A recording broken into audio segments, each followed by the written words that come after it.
मी प्रमोद उपरीकर कोल्हापूरमधूनच बोलतो आहे. राजर्षी छत्रपती शाहू महाराज यांनी जी शैक्षणिक क्रांती संपूर्ण आपल्या राज्यामध्ये जी केली त्याला अद्याप ही तोड नाही. आज जर बघितलं आपण तर त्या काळामध्ये त्यांनी जर मुलांना शाळेमध्ये नाही घातलं तर त्याला पालकांना दंड केलेला होता. पण आजची जर परिस्थिती बघितली तर आज सरकारी शाळा या बंद होण्याच्या अवस्थेमध्ये आलेल्या आहेत आणि खूपच म्हणजे जी काही शैक्षणिक चळवळ शाहूराजांनी आपल्या राज्याला एक देणगी म्हणून दिली त्याचा आज अलीकडं फारच विचित्र अवस्था दिसून येते. राजर्षी शाहू महाराज आणि बाबासाहेब यांचा खूप अगदी सलोख्याचे संबंध होते, जिव्हाळ्याचे संबंध होते. 1920ला त्याने जे लंडनला त्यांना शिकण्यासाठी जे काय आर्थिक बाबी जे होत्या त्याही पुरवलेल्या होत्या आणि मूक नाईकसाठी सुद्धा त्यांनी आर्थिक सहकार्य केलं होतं. आणि बाबासाहेबांच्याबद्दल शाहूराजांना एक असं वाटत होतं की भविष्यकाळामध्ये एक आपल्या या दलित समाजाला एक चांगलं नेतृत्व मिळेल आणि हे कर्तृत्व त्यांनी स्वतः बघितल्यामुळं कदाचित त्यांना ते वाटलं आणि नंतरच्या काळामध्ये आपल्याला माहिती आहे भविष्यामध्ये आपल्याला राजर्षी शाहू महाराजांच्या म्हणजे विचारामुळं आंबेडकरांनी खूप मोठी क्रांती केलेली आहे. आणि त्यांचा जो काही त्यांच्या वाढदिवसाला म्हणजे शाहूंच्या वाढदिवसाच्या वेळी जे 50% रिझर्वेशन त्यांनी जे त्या संस्थानामध्ये लागू केलेलं होतं ते बाबासाहेबांनी घटनेमध्ये आणलं.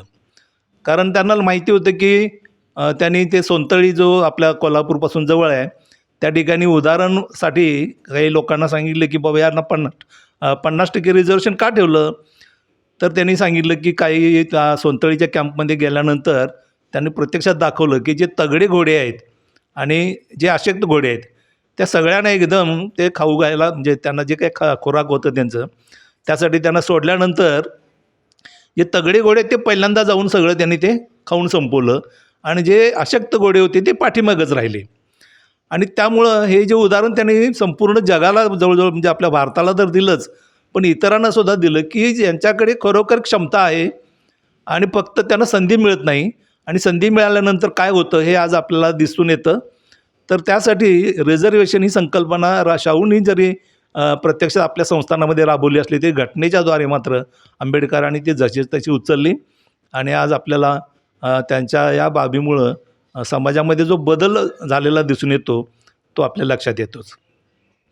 त्याचबरोबर कोल्हापूरमध्ये जे काही आजूबाजूच्या ग्रामीण भागातून त्या काळामध्ये शिक्षणाच्या एवढ्या सोयी सवलती नव्हत्या तर प्रत्येक जाती जमातीसाठी त्यांनी कोल्हापुरात एक वसतिगृह प्रत्येक जाती जमातीसाठी चालू केलं आणि त्यामुळं कोल्हापूरला एक वसतिगृहांची एक नगरी असं म्हणून सुद्धा संबोधण्यात येतं.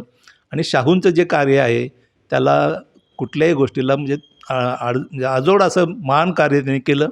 शेतकऱ्यांसाठी धरणं बांधली, वेगवेगळ्या सगळ्या सुविधा पुरवल्या. सामाजिक सलोख्यामध्ये तर शाहूंचा जो काही वारसा आहे तो अद्यापही कुठल्याही राज्याला जमलेला नाही. आणि एक राजा जरी असला तरी सामान्य माणसाची कदर करणारा एक महान राजा म्हणून आपण राजर्षी शाहूंच्याकडे बघतो. आणि त्यांच्या या शतकोत्तर सुवर्ण महोत्सवी जयंतीनिमित्त मी त्यांना अभिवादन करतो. धन्यवाद. आप देख रहे हैं लॉर्ड बुद्धा टीवी.